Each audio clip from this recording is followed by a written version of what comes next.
In this video, I'll show you how you can leverage the new ChatGPT image generator model to create fully shot animated stories with consistent characters for free. And the good news is that it's so simple that literally anyone can do it, even if you have zero experience. Before we get started, I created a free step-by-step checklist with links to all the tools I'll be using that you can use to follow along the video and save some time. It's in the top of the description, so make sure to access that before continuing to watch. Now let's get into the first step of the tutorial. When creating animated stories like this, ChatGPT can do a lot of the work for us. We're going to use a GPT that has been trained specifically to generate these types of videos. Start off by opening up ChatGPT and click on this button to the right that says Explore GPTs. Now go to the search bar, type in Animation Script Builder, and click on Start Chat. Here, you can describe the topic you want to create a story about. For example, I want to create a story about a boy playing football with his dad. So I'll write a prompt that looks something like this. Write a 3D animated script about a boy playing soccer with his dad on a sunny day in their backyard. Then hit enter and ChatGPT will ask you a few questions about the details, like how many characters there are, what the characters look like, and the animation style you're looking for. Now you want to write a prompt where you answer all of these questions. For example, there are two characters, a young boy and his father. Go ahead and choose the characteristics of the characters. I prefer a Pixar-style animation. Personally, I'm a huge Pixar fan, so I'll go with that. But you can choose any animation style you want. As you can see, it has now generated a description of both of our characters. So next we want to create the actual images of them. To do this, write a prompt where you ask ChatGPT to go ahead and create images for the characters. Hit generate and it'll visualize both of our characters that will be used in all of the scenes. And as you can see, they look like they're taken out of a Pixar movie. Next, we want to create a script and storyline, which is where the GPT model we're using is super helpful, because by just entering a prompt, asking it to create a script for scene 1, it'll set up a storyline, in-depth descriptions of each shot image, prompts, video prompts, and basically everything we need to create this video. From here, you want to start generating images for each shot. To generate an image for the first one, I'll write, create the image for the first shot, followed by the aspect ratio you want. I'll go with 16:9, which is the YouTube format.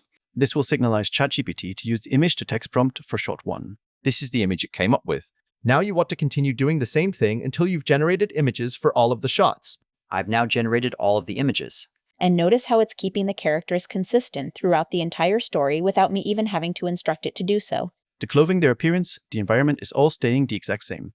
Now that you've generated images for all of your scenes, we need to turn them into fully animated videos. There are a lot of different AI tools you can use for this. The problem with most of them is that you need to pay for a subscription, which is why we'll be using a tool called Kling AI that will give you enough free credits to animate all of your images. So head over to Klingai. You'll find a link to it in the step-by-step document. Here you want to sign up for a free account with your email address. Once you're on the homepage, you want to go to the right and click on Video, which will take you to the animation tool. Start off by clicking right here and upload the image for the first shot. This is where the image-to-video prompt ChatGPT gave us earlier comes in. So go back there and copy the image-to-video prompt for the first shot and then paste it into this box. Before generating it, there's a little trick I found that makes the animation look even better. If you click on Inspiration and Presets, you'll find a couple of animation presets to choose from. Here, you want to go with the one called Camera Zoom, in which we'll add some extra movement. Finally, click on Generate and we'll get something like this. For this one, I used the Kling 1.66 model, but when you do this, it'll probably be set to Kling 2.0, which is their more advanced model. The problem with that one, though, is that each generation costs 100 credits, which is not going to get you far on a free plan. Here's a comparison between the 1.6 and 2.0 model, and as you can see, the 2.0 model is quite a lot smoother. It's really good for scenes like this with a lot of movement, but if it's a still scene, it doesn't make that much of a difference. However, if you're on the free plan, I'd recommend you go with the 1.6 model, since it's only 35 credits per generation. Anyway, now you just want to repeat this process on all the other images until all of them are animated.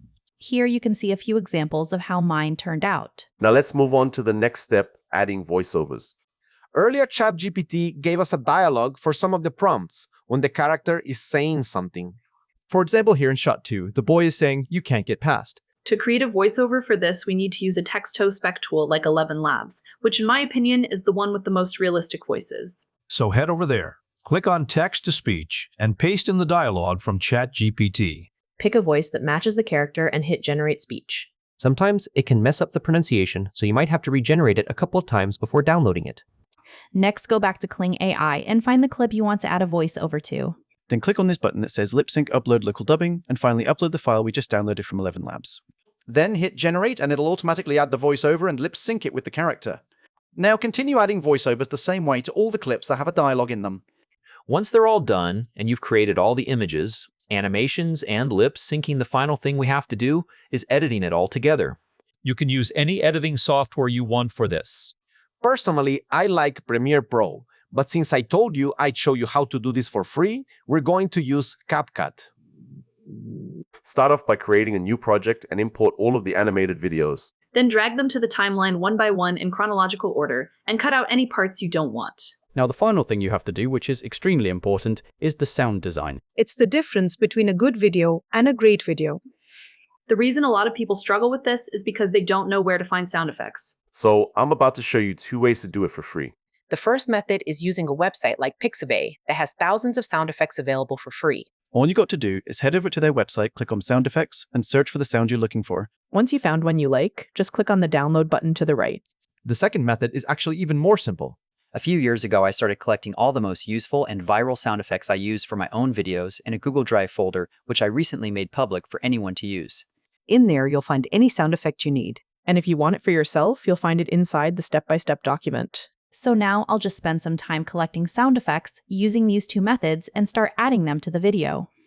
I've now added all the sound effects we need, and as you can see, there's quite a lot of them, and I recommend you do the same thing. If there's one thing you should spend some extra time on, it's the sound design. Before I show you the final result, I wanted to say that if you found this video valuable, I'd actually just started a community for people who are as interested as I am in AI strategies like this one. Learning about AI is a very good use of your time. Because if you look at Google Trends, you'll see that AI automation is at an all-time high in popularity, and the demand for it is like nothing we've ever seen before. So investing some time learning more about this skill can be life-changing knowledge. We've even seen Silicon Valley CEOs describing it as the internet in the 90s. I'm looking for you who want to learn more about how to leverage AI to create content and optimize your business, because in there I'll be sharing secret AI tools, tutorials, video assets, and a bunch of other stuff. Since I just started it, it's free to join for the first 100 members. So click the link in the description right now and join if you want to learn how to crush it with AI in the future. Now let's take a look at how the final video turned out.